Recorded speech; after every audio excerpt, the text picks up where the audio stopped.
మహేంద్ర సింగ్ ధోని ఈ పేరు గురించి ప్రత్యక్షంగా చెప్పాల్సిన అవసరం లేదు. ఐపీఎల్ హిస్టరీలోనే one of the largest crowd pullers. అయితే ఇప్పుడు నేను చెప్పబోయే వార్త ధోని ఫ్యాన్స్కి, సిఎస్కే ఫ్యాన్స్కి గుడ్ న్యూస్. ఇన్సైడర్ నుండి వచ్చే రిపోర్ట్స్ ఇంకా ట్రస్టెడ్ వెబ్సైట్స్ నుండి వచ్చే న్యూస్ ప్రకారం ధోని 2025లో కూడా ఐపీఎల్ ఆడబోతున్నట్టు తెలుస్తుంది.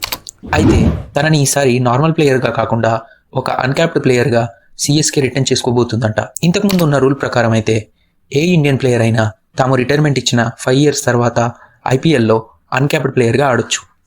ధోని 2019లో జూలై 12న తన చివరి ఇంటర్నేషనల్ మ్యాచ్ ఆడాడు. అలా చూసుకుంటే తను రిటైర్మెంట్ ఇచ్చి 5 years దాటిపోతుంది. కానీ ఈ రూల్ 2021 వరకు ఆచరణలో ఉండేది. 2021లో ఎల్ఎస్జీ అండ్ జీటీ టీమ్స్ వచ్చిన తర్వాత ఈ రూల్ని తీసేయడం జరిగింది. కానీ ఈ రూల్ని ఇప్పుడు బీసీసీఐ తీసేయాలి అనే ఆలోచనలో ఉన్నట్టు తెలుస్తుంది. కానీ ఇక్కడ ట్విస్ట్ ఏంటి అంటే సిఎస్కే సీఈఓ ఈ రూల్ గురించి బీసీసీఐకి ఇప్పటి వరకు రిక్వెస్ట్ చేయలేదు. కానీ బీసీసీఐఏ ధోని ఎలాంటి ప్లేయర్స్ కోసం ఈ రూల్ని బ్యాక్ తీసుకొద్దామని అనుకుంటున్నారంట. ఎందుకంటే ధోని ఐపీఎల్ హిస్టరీలోనే one of the largest crowd pullers. తను స్క్రీన్ మీద కనిపిస్తే చాలు క్రౌడ్ మొత్తం విజిల్స్ సౌండ్స్తో పిచ్చెక్కిపోతారు. సో ఈ రూల్ వల్ల సిఎస్కేకి ధోనికి అయితే చాలా ప్లస్ అవుతుంది. కానీ ఈ రూల్ ఒకవేళ వచ్చినా అది ఫారెన్ ప్లేయర్స్కి వర్తించదు.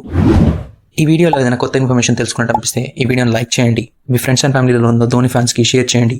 ఇలాంటి మరిన్ని వీడియోస్ కోసం మా ఛానల్ని సబ్స్క్రైబ్ చేసుకోండి. Like, comment, and subscribe for more content.